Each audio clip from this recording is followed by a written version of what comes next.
What is up, Partner Up? Unfortunately, Jared is not with us today. Last minute switch, which is why I got to say, what is up, Partner Up? Really excited about this episode. We're going to get into it in a second. I'd be remiss if I didn't mention a few things first, though. If you've been sleeping under a rock and you haven't seen it yet, the PLX Summit, partner-led X. In other words, partner-led everything. 5 days, partner-led startup, partner-led product, partner-led marketing, sales, customer success. We're bringing in the best people from all over the world, including today's guest, to talk about what it means to be partner first. So plxsummit.com, go check it out. We even got a pretty cool synthwave playlist there, custom song that we made for the event. We also have a couple other events coming up really soon. This week, September 22nd, we've got What Do Agencies Want? A fun little hangout with a partner page. So grab a drink, come learn how to be a good partner to your agency partners. And then September 28th, Partner School, half a day, free learnings with Fernio. September 28th, you can find all that stuff on partnerhacker.com. So that's enough promo stuff. Let's get into it. I've got Andrew Gazdecki, founder of Microacquire. He's founded a couple different companies that got acquired and has gone on to help founders get their companies acquired. So Andrew, great to have you with us.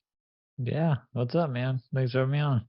Likewise. I was saying we were recording this and then we got completely cut off and had to start over. And I was saying that Andrew, I met you a couple years ago the first time, I think 2019, and one of the most laid back guys I've ever met. And you have to be pretty laid back because I saw you hosted a big house party at SaaStr this year, which sounds like, as a homeowner, I don't think I would want to host a house party at my house at SaaStr. So did you survive? Yeah, so I did, and if I seem a little low energy, the party was last night. I personally don't drink, but it just, there was like 150 people there, all founders, and it's the second time we've done it. So the thought process behind this was, I live 5 minutes from SaaStr. I live in San Mateo, and I have a big backyard. And last year, I just sent something out on Twitter saying like, "Hey, does anybody want to, I don't know, hang out and eat tacos at my house?" I literally, and I showed a map like of how close I was. Like, you can ride your bike here if you want. And then 100 people ended up showing up, and then people started asking me if I was going to do it again this year. And I guess I'm kind of committed to it for the next until I die probably. But yeah, so last night, yeah, we just kind of hung out. We had about 150 people over. The key things is like keep everybody in the backyard. We had a taco truck, drinks, water, even just candy, just a casual hangout, letting other founders just chat with founders. It was a good time. I love, by the way. One thing that I think is the most impressive part about it is we had it all cleaned up before I went to bed. Because everyone was so cool. Everyone picked up all their stuff. Everyone was helping with the trash. Like, it was my backyard is completely spotless. That's amazing. I must be inviting the wrong crowds over to my house. But it's, for families with small kids, it's a little different. They don't not as good at the kids aren't as good at cleaning up. No, it's funny you said right when you said I don't drink. I had just finished taking a sip of whiskey. So for our YouTube watchers, they caught that. It's afternoon here on the East Coast, man. It's almost the weekend. It's 2 p.m. PST, so it's 5 o'clock there. Yeah, we're good.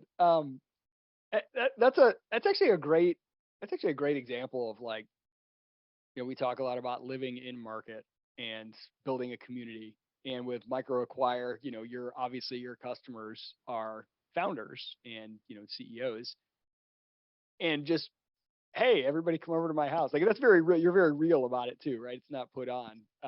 That's kind of I don't know. There's something there. There's a reason that I think you've cultivated trust with that audience, which again is a big part of what we talk about at Partner Hacker. That you're not gonna acquire your customers by spamming them with cold emails. You're gonna acquire them by living where they live, being a part of that community. So I'd love to just talk about Microacquire a little bit, and like not just kind of the founding story, that's part of it, but sort of the broader, what do you see in the world going on that's changing with startups? The shift that has made it, easier for more people to bootstrap or to do, micro acquisitions. Like, what is a micro acquisition to you? So give me your pitch on that. Give me the story, the background, and why you think it fits in the world. Yeah. So, what I always look for when I start businesses is really a trend that is unknown to most people, but is known to me. I call it, another way of putting it is, make a bet that is obvious to you today that will become obvious to others over time. And before Microacquire, I bootstrapped a business. I had a great outcome, and no one celebrated it. It wasn't reported in any magazines, but I'm really grateful and fortunate for that opportunity. And so, after that, I started another company which was acquired. And so, going through both those processes, really two things happened. Number one, people were just kind of confused at bootstrapping, like, oh, that's cute, like that's a lifestyle business.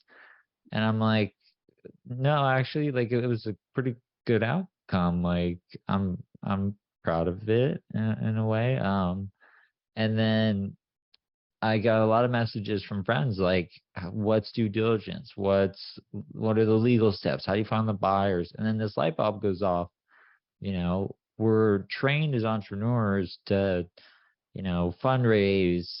There's like 1,000 books on sales, marketing, but there's not a lot about the arguably the most important part of the founder's journey, which is the exit. And so I felt there's just this huge gap in the marketplace, specifically the startup ecosystem, for an easy way for entrepreneurs to find buyers for their businesses. So I built that, and the thesis was pretty simple. I just all these no code tools popping up, all these other individuals building these amazing businesses, doing 1-2 million a year, loving life, no investors.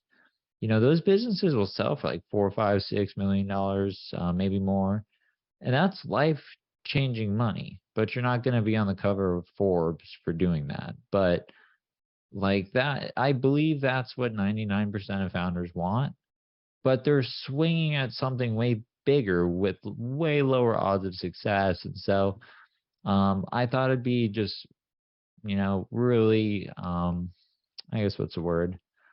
Just rewarding to kind of shine light on a a more practical and realistic path of entrepreneurship, in my opinion. So to kind of shorten that, I believe building a startup has been democratized, so you can build an MVP quicker than ever. So that means more startups are going to be created. Out of the startups that are created, really only, I believe the stat now is 0.5% of startups raise venture money.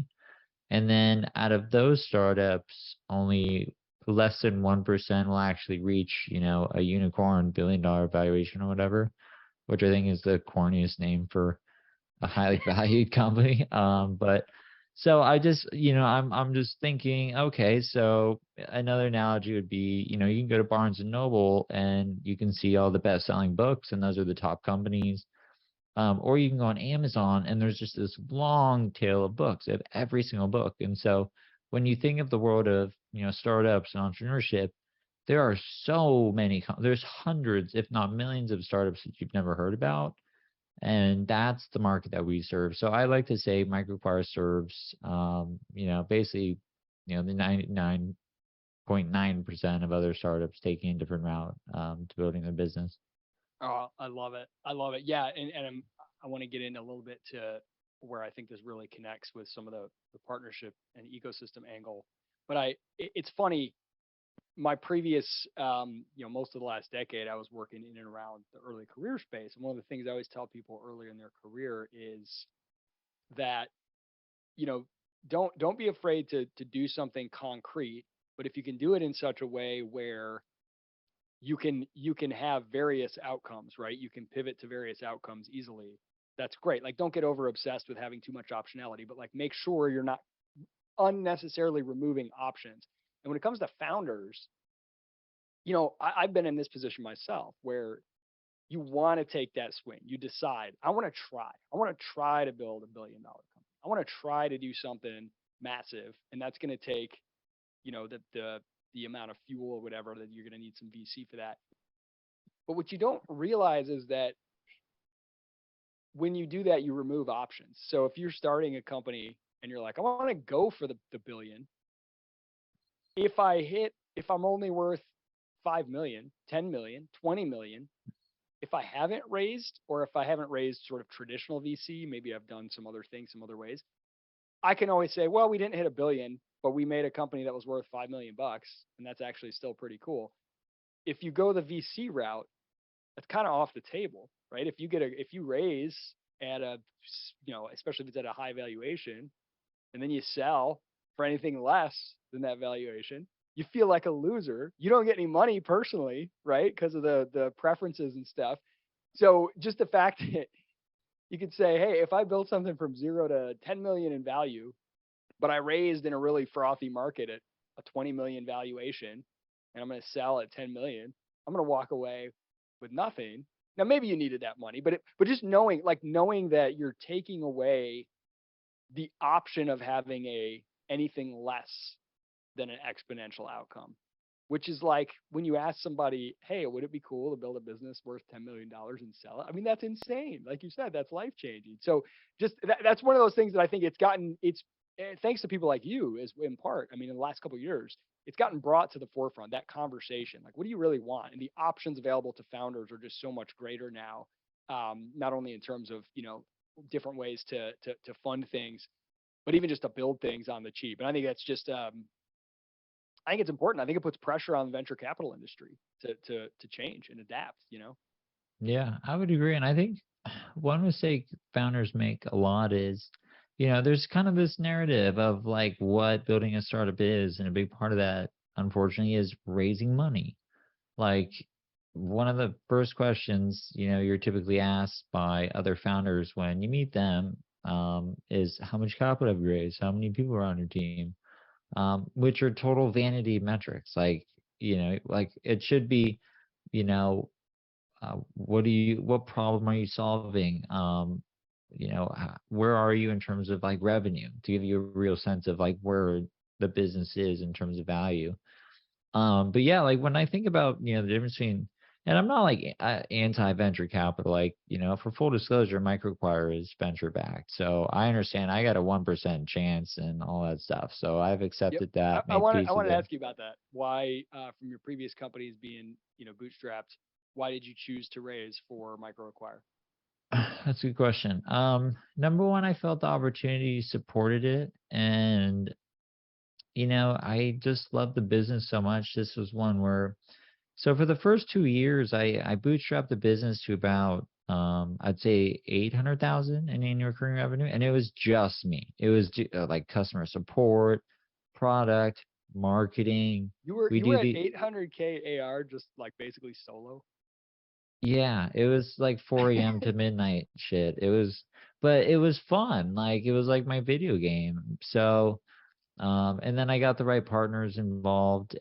But here's my point. I always say, bootstrap a company, get yourself to a place of financial security, and then swing for the fences. Do whatever you want. Because, if Microacquire fails, like my personal worst fear, for a lot of founders is you spend 5 years building something and you walk away with nothing. I can afford to do that, like because of my prior exits. And I'm also not really financially motivated anymore. So let's just say Microacquire is a huge success and it exits at I'm probably just gonna start another company after that. I have no wants. Like I'm wearing a shirt like that. I don't even know where I got it.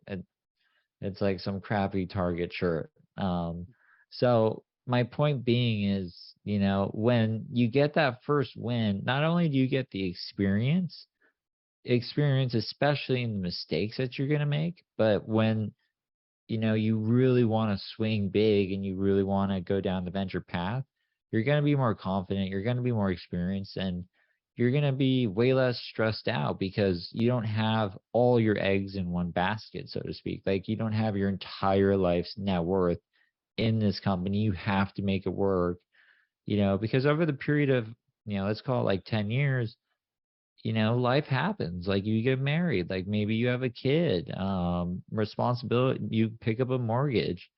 And so, and founders are not paid a lot. So also, you got to deal with that level of stress. And it's just, in my opinion, it's such a more practical way of, if this is what you want to do, um, you know, just get a win in first because you'll be more prepared for the next venture. And then, I always say, definitely try to, at least bootstrap the business to, a point where you can hire like maybe one or two people, just so you can kind of like have options in terms of like, okay, I found product market fit, things are working. If I do raise capital, I know exactly what I'm going to spend it on, rather than, hey, I have a startup idea. The first thing I'm going to do is make a deck, and then I'm going to chase around a bunch of investors to help me go build the product. Like that is, in my opinion, the worst way to build a company. And then the other thing I just want to note is, um, I think a lot of startup founders just don't understand or really put too much thought into probably the most critical part of a startup, which is, what do you want out of it? Like, what do you want to change the world? Like, do you want to disrupt the market? That will completely change your decisions. Like with Microacquire, we want to streamline acquisitions. We want to really, we want to help potentially millions of entrepreneurs exit their businesses all around the world. And that's very capital intensive. So that, kind of puts us in the bucket of, maybe it makes some sense to raise some capital. But, if you just want, a business that pays your bills, allows you to go surfing whenever you want, it's like you're kind of living the dream. If that's what you want, then you should like ruthlessly guard decisions that will take that away. Or it could be you just, want a better financial situation for yourself and your family. And, those decisions, once you know what outcome you want, the decisions that you make will become much more clear. And I think too many entrepreneurs just basically start a company and they're like, well, gotta raise money. And Yep. they haven't really defined what do I want out of that. And if you ask them like, hey, what do you want? And they say, I'd be totally fine with like walking away with $1 to $2 million. They should not be raising venture capital. They should be doing that. Yep. And I think Yep. that's something that a lot of founders miss because of just, the typical path that we hear about, and which is kind of the only path we unfortunately hear about with startups. And so that's another part of Microacquire that we kind of champion is just, it's kind of cool to bootstrap a company. You own the whole thing. You can sell whenever you want. You don't have any, people that need to approve the sale of the business. And in my opinion, for first time entrepreneurs, I think it's the best way to go. So So I'm going to make a prediction here, and this is where the partnerships, the partner up angle comes in. I'm going to predict that we're going to have a wave of founders that have disproportionate representation from people who work in partnerships. And I'm seeing little bits of this already, right now, because I think one of the elements, and maybe disproportionate bootstrap companies, one of the elements that allows you to bootstrap where maybe in the past you would have needed to raise earlier is the way go to market is changing. That, you know, okay, one of the reasons you raise capital is because you got to buy a whole sales team, and you got to be able to pay for all these salespeople. You got to do a heavy duty marketing lift on your go to market.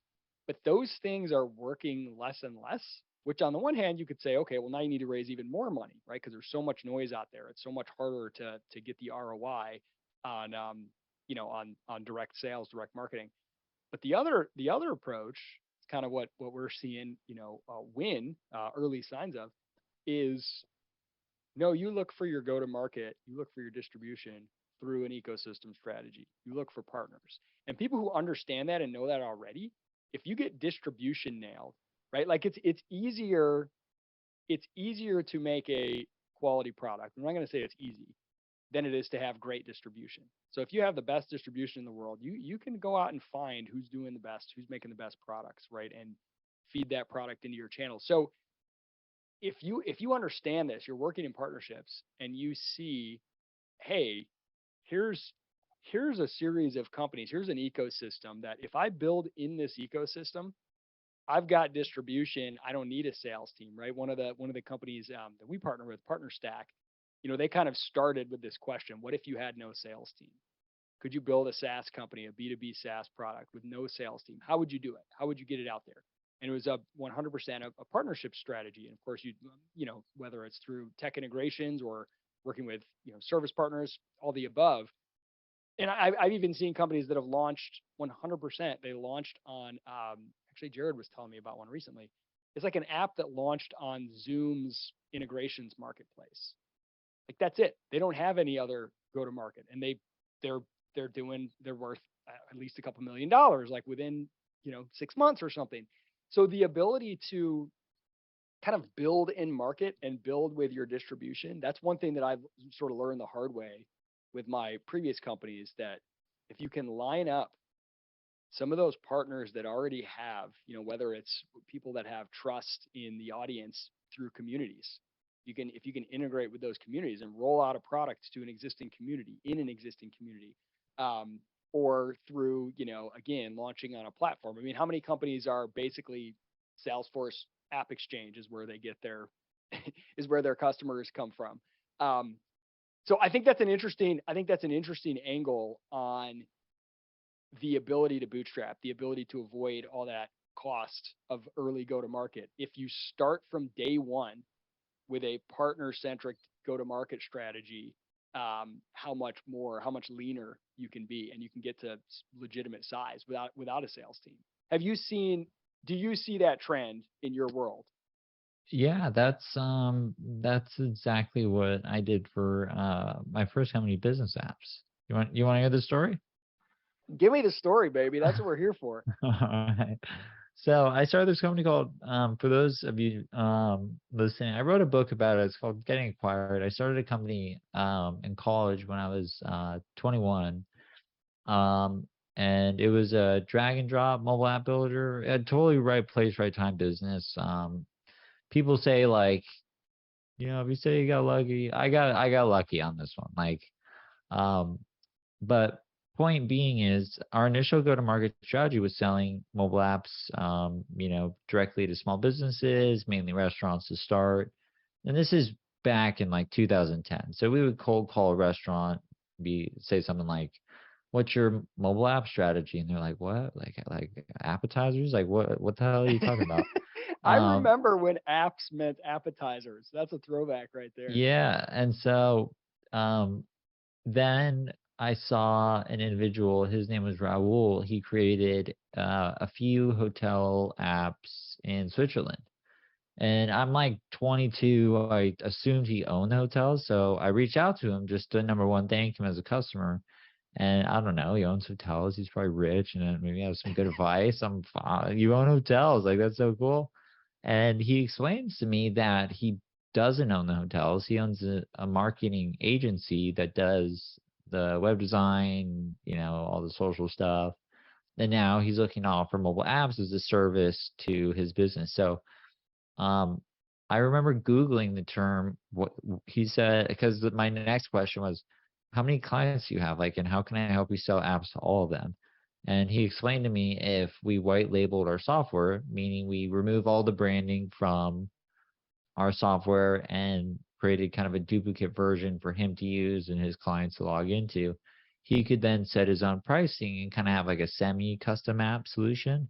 And so we went from like 0 to like 7 million in the first 3-4 years.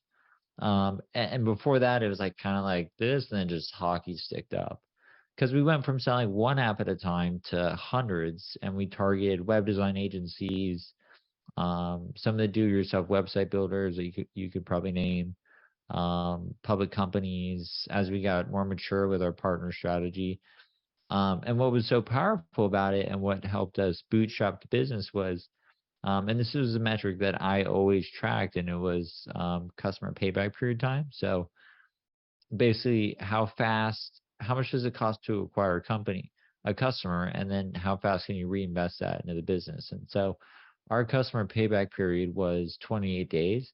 And so basically at day 28, we were profitable with that customer, and we would just reinvest that aggressively into the business for growth, acquiring more partners and more agencies. And at our peak, we had over 5,000 agencies. So that's roughly, I don't know, 5,000 sales reps. And then that equated to us, at one point, I believe we were the number one mobile app developer in the world. And how many people worked in your company? How many employees did you have? So there was some other, like, let's just call them warts, that are just things that we had to do. Like to upload an iPhone app, it takes 45 minutes. And so we're creating thousands of these, and we're uploading them on behalf of our clients. And so at one point we had a team of like 12. It was the worst job ever. Like, cause you just are like dragging an app icon, uploading screenshots, like, and you can only really upload like 12 apps in a day on a good day. And that's if you're caffeinated and grinding. We obviously automated all this stuff over time. But the team was pretty lean. We, instead of investing in like a big sales team, so my sales team was, let's call it like 15, 20. And that was exclusively for agencies. And then, You had just to give 15 or you, 20 people who were selling to an army of 5,000 people who were going out and selling apps to the end customer and buyer. yep. And then we had like a customer success team that would train the resellers, figure out what market they were going after. We had white labeled marketing materials. We borrowed a lot of, we had a lot of inspiration from, the HubSpot partner program. We had a partner conference where we had all of our customers come and, learn new parts of our product, how to sell the product, how to approach businesses. Because when you sell to small businesses, it's really a in-person sale. So that's why you see, like you just said, companies like Five Star, Belly, some of those loyalty companies, they're raising, very large amounts of money because they're building, basically, field sales teams. So we were able to bypass that and have a global footprint, by just partnering with, you know, a lot of agencies in the United States, but also like, um, Brazil, we were big, Germany, Australia, Japan. We had an exclusive partnership in Japan.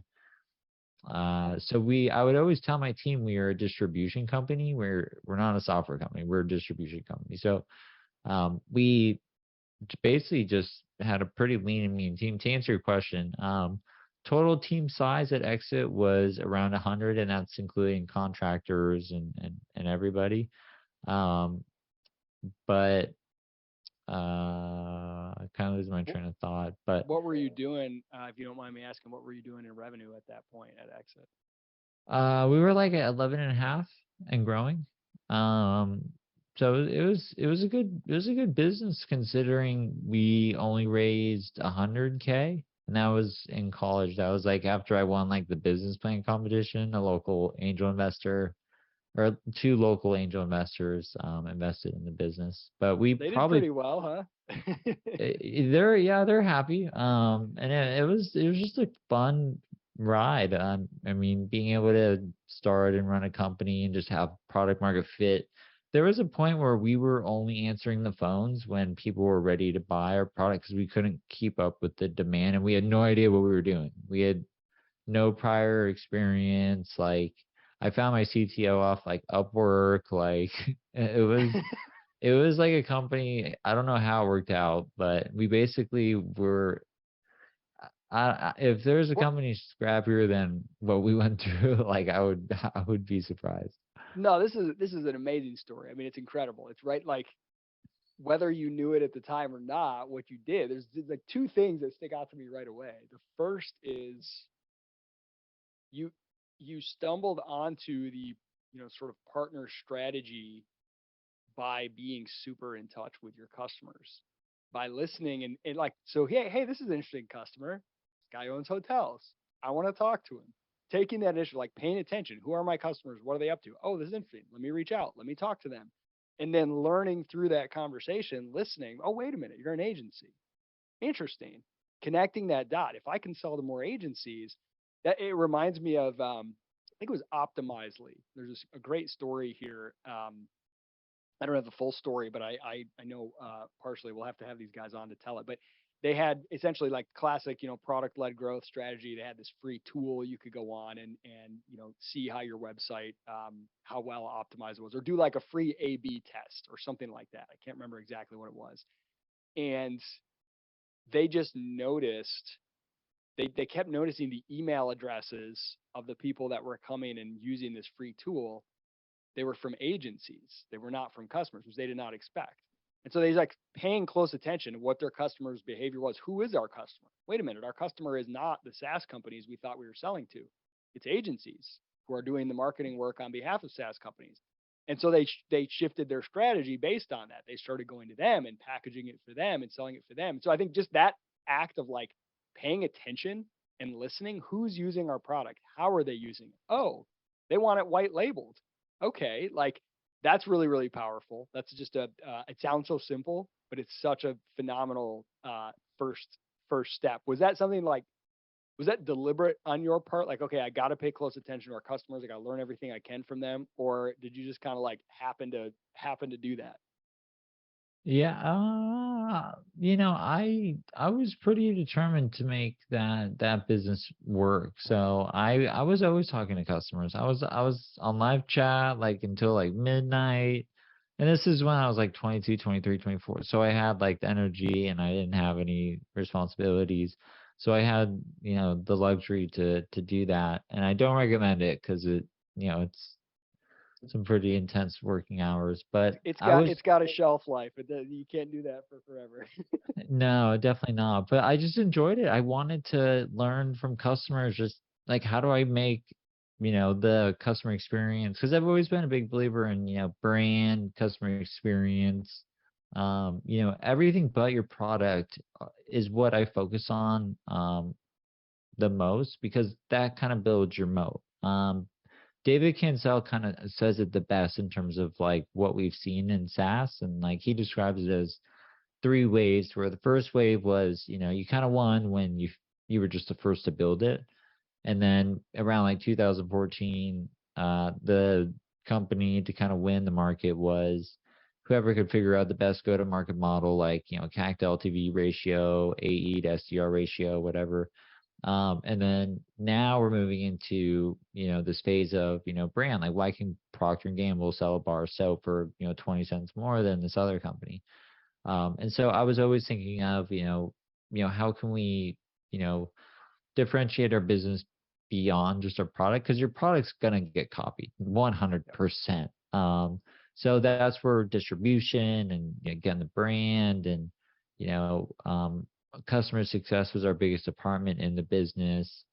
So we focused a lot on those things. So I guess to answer your question, yes, it was deliberate, but back then, this is like 2010, there was no books on like how to build a startup. There was no Twitter threads on like how to do XYZ. You're just kind of winging it. It felt like startup founders have it a lot. This is I'll even throw in, we had like physical servers and stuff. There was no AWS, there was no Stripe. It was like What made you decide to? Because you said, we threw a conference for all of these, agencies who were out there, reselling our services or white labeling it. That when you shifted to them as your primary customer, like it seems like you kind of really went the extra mile and showed a lot of love, built up. Like what was that? Watching what HubSpot was doing, what kind of inspired you to how you chose to run that partner program?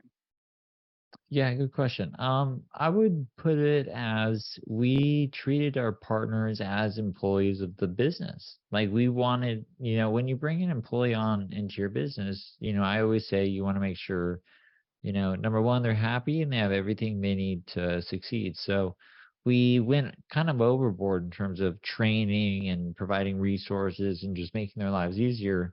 Because also the tricky part about partners, depending on who the partner is, if it's a larger organization, they probably have multiple different products. And so they're going to sell the easiest one to sell. And so the easier you can make it for your resellers or your partners, however you describe them, to sell your product, the more success you're going to have, because they're going to go, oh, well, I have all this marketing materials. I have a full presentation from this company. This is the product that seems to fit well with this business. So we just viewed it as, hey, this is our sales team. So let's empower our sales team. Let's train our sales team. Let's invest in our sales team. Because to really have a successful partner program, in my mind, it's much more than just, hey, here's an affiliate link. Good luck. It's like we would have like a 1 hour coaching call on like, okay, this is how, like we had multiple services where we would build the apps for you if you just wanted to handle the sales. So basically an order would come in, we'd deliver everything. Um, we had an online course that you could take, like how to sell to small businesses or how to position mobile apps to your clients. But just that investment into your partner network, like you're just going to get a massive ROI out of it.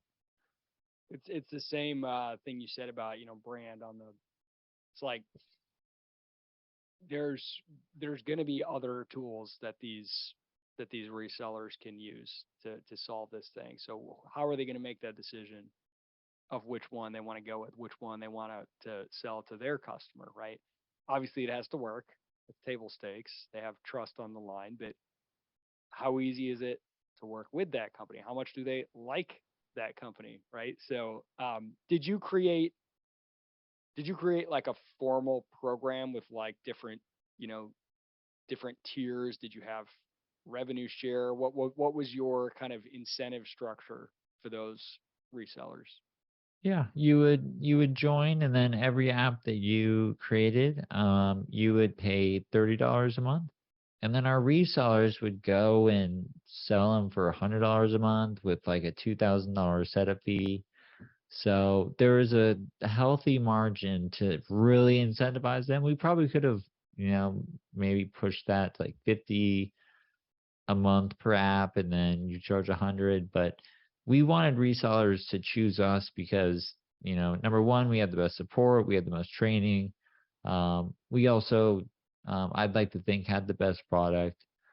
But we really signaled to resellers like, this is all we do. Like, we will invest not just in the product, but we'll invest in you in terms of, training and everything they need to be successful. So, you kind of got to get all that right. But yeah, the pricing was basically, and there's multiple different ways to like price partner program, but we would just do it by each app that they published. And once they got over certain tiers, like once you published over 100 apps, it would get lowered down to like 20. We had like a sliding scale down.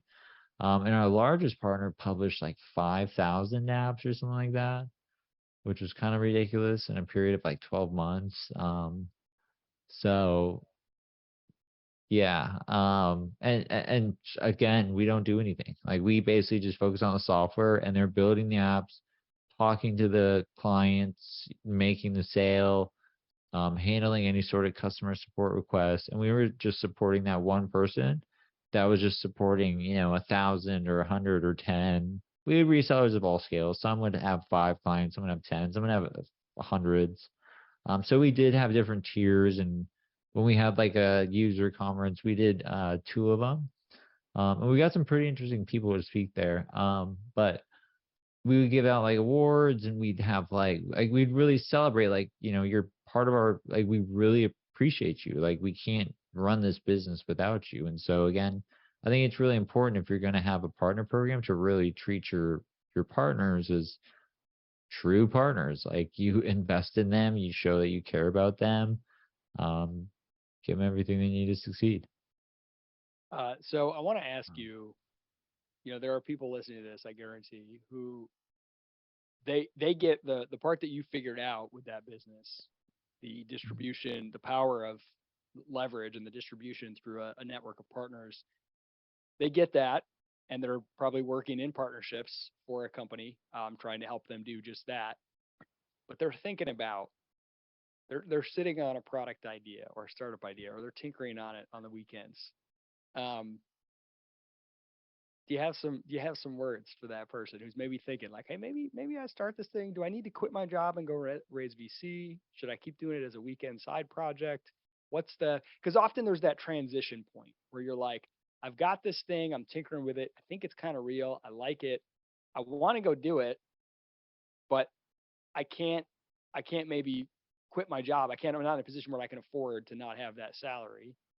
Yeah, So the yeah. only way I could go full time on it would be if I raised a chunk of money, or like I got to slowly build up customers. What's your thought to that person who's kind of right on that edge? They kind of Yeah, they yeah, see the opportunity. yeah. Keep your job and let your employer be your main investor who takes zero equity. That's amazing. Obviously, be um, ethical about it. Work nights, weekends. If you build something meaningful, you're going to want to get a no claim letter.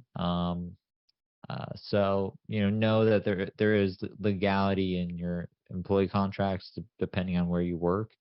Some will straight up say whatever, like you can only work at this company and only work whatever that scene from like Silicon Valley at Hulu where they're like, oh, you worked on it for like a second and they tried, Yeah. that I don't, I can't think of a company being that hardcore, but I would say, yeah, like that's, in my opinion, like one of the best paths in entrepreneurship is, if you want it, it just comes down to how bad you want it. Where, if you can, just basically think of some stuff that you're doing where you could probably allocate that time towards working on your startup. Yeah, your employer could be your best investor. And again, they take no equity. They never ask you about it. And then you get to a certain point where, maybe you really get that spark going. And I think the worst thing you could do is just quit cold turkey. And you're like, I'm going to build this product. And then you're just sitting around for like 6 months, depending on if you're technical or you're building the product. And then, sales come in, you're like, oh, shoot. And then you give up super early, so the longer you can kind of, and then your stress levels are so high because, again, you're in that bucket of like, you have to make it work. And depending on your life situation, you got a wife or some kids, you could start dipping into savings and you could avoid all that by keeping your job. There's nothing wrong. There's so many entrepreneurs that have done that.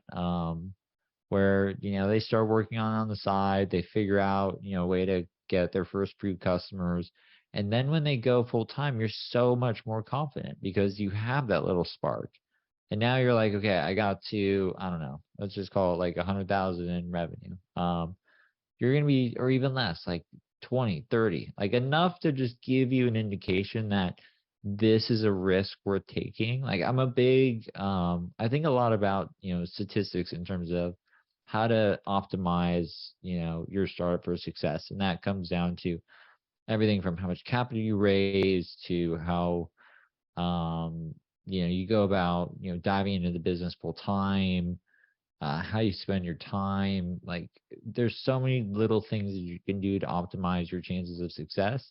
And to build anything meaningful, you need to go a long time. And if you quit cold turkey and your first release sucks, you're just gonna quit most likely. But if you have that job and your first release sucks, you'll get feedback and you're like, oh well, this is just a side project.